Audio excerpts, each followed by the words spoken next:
Welcome back from the break, guys. You are still hanging out with Looney, Haley, and Nicolene, and we're assisting you with your exam guide for Maths Lit. So remember, we've got that competition where 2 of you stand a chance to win 2 gigs of data. All you need to do is hashtag WozoWinner on Facebook, and all the details will be there on how you can win. So let's not waste any more time. Let's head straight back to Haley. Thank you. Welcome back, guys. Now, when we were going through the beginning and I said to you question 3 is all about measurement, I know this is one that people don't particularly like historically over the time that this subject's been around. So I'm actually going to do a question with you from one of the past papers in the past on measurement. Right, so now some more tips that you need on measurement. When working with circles, it's important, I have a pen, it's important to remember that the diameter of a circle is double the radius. Okay? The perimeter of a circle is also called the circumference. And finally, practice working with increasing or decreasing measurements using your percentage, fraction, and ratio. Let's go through and do an actual example from one of our past papers. So we're going to be looking at the analysis of a window pane.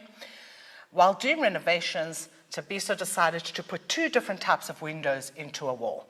Then it gives you the pictures. I like to always look at the picture and see, do we actually understand what's in the picture? We've got small square window panes in a frame, and we've got larger rectangular window panes in a frame. So those are his 2 options of what he's given. Let's go see what the questions were about. The first question said, determine in centimeters. So they will give you in the question what they want. The length of the large window. So when we look at this window, we've got the width of 610 millimeters, the length of 890 millimeters, and this is just converting. So I would have drawn out my zeros, and my answer is, so it was 890 millimeters. And again, also from your ruler, we know there's 10, we're dividing by 10, so that's 89, and don't forget your units, centimeters, very important. Right, the next question, calculate the perimeter, and remember that's your outline of the shape of one small window pane. So there's my small window pane, and it tells me that there's a square window pane. So I'm actually going to redraw this, and I see that it is 18.5 centimeters for each side, which means that each side is 18.5. So I could have said, okay, I'm starting on the one side, I'm going to walk around, so it's 18.5 plus 18.5. But because they're all the same, I could have just said 18.5 times 4, they're all the same, and I would have got 74 centimeters. Single unit, it's a perimeter, so it's one dimension.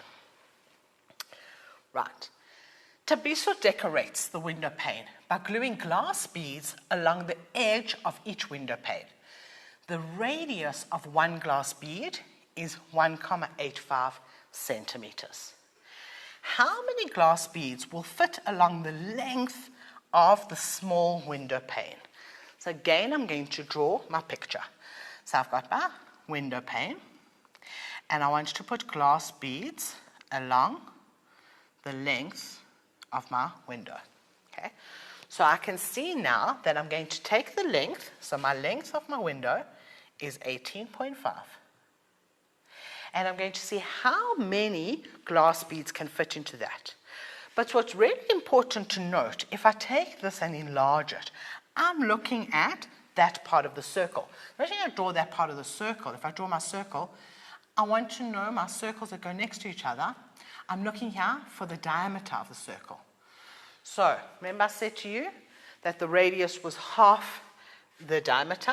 So I'm going to take my radius, and I'm going to take my 1,85, and I'm going to times by 2 to get the diameter. And I get 3,7 centimeters.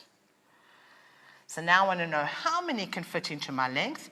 So I'm going to divide that 18.5 by 3,75.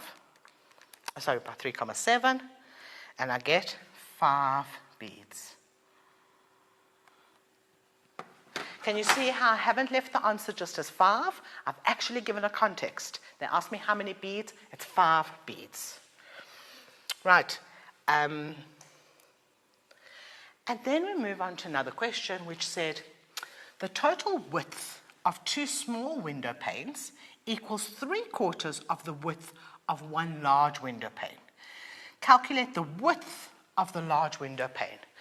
Now, first of all, when you look at that question, it seems a little bit confusing. Okay, so what I'm going to do is I'm going to take a deep breath and think, I got this, I can do this, and I'm going to draw a picture. So, the total width of 2 small window panes. I want to show you in the next page, I've got the small window panes. So I'm going to take 2 small window panes, and I put them next to each other, okay? So this is 18.5 centimeters, and that's 18.5 centimeters. I'm going to start off and I'll say, well, what is the total of that? So if I add those 2 up, so I've got my 18.5, basically times 2, gives me 37 centimeters. So that's my length of the 2 window panes. I'm going to go back to the question. Okay. Equals 3/4 of the width of 1 large pane. So if I take my picture, okay, that equals 3/4. So my big pane, let's try a different color. Let's use my red. So my big pane, and I'm just going to do the length of my big pane, will be bigger because this is 3/4 of the big pane. So does that make sense? This is 3/4. Let me write that as a proper fraction.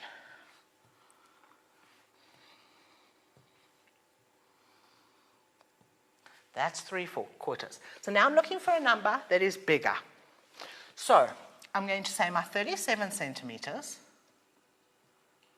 is actually 3/4 of the bigger one, of the bigger. Now, if I wanted to work this out, I'm going to take the 3 and I'm going to actually divide by 3/4. So take my 37 and I'm going to divide by 3/4, 3/4. That's going to give me my big on its own. So my 37 divided by 3/4, and I get an answer of 49,3 centimeters. I'm going to go back to the question. Back to the question. The total width of 2 small window panes equals 3/4 of the width of 1 large window pane. Calculate the width of the large window pane. So now we've answered the question and we have got the answer. Okay. So that takes us to the end of that question. All right, matrics. And finally, don't forget to read every question carefully. Read the question, do your calculations, and then reread the question. It's really important. Okay. Then remember, night before, go to bed early. Have I got a pen and color? Go to bed early on the night before the exam. You need your rest. Okay. Eat an early lunch before your exam, or a good breakfast if you're writing in the morning. Make sure that your tummy is full. And finally, if you're feeling stressed and just seems so overwhelming and too much, remember you've got this, but there are plenty people that you can find to talk to. And I'll hope to see you again soon. I'm going to send you back to Lenny. Matrix, that brings us to the end of the show. Thank you so much for joining us, and I hope you got a lot of tips and tricks to tackle your exams. Remember, guys, if you need to speak to people, if you're stressed out, reach out to someone so that you feel the support that you need going to your exam and you feel that you can succeed when you write your papers. Guys, all the winners will be announced on our Woza Matrix Facebook page, so do check that out, and a big congratulations to you. Remember to also check out our schedule on www.wozamatrix.co.za, and then you can see when all the other revision shows will be playing. But then from me, Looney, Hayley, and Nicolene, it's thank you and goodbye.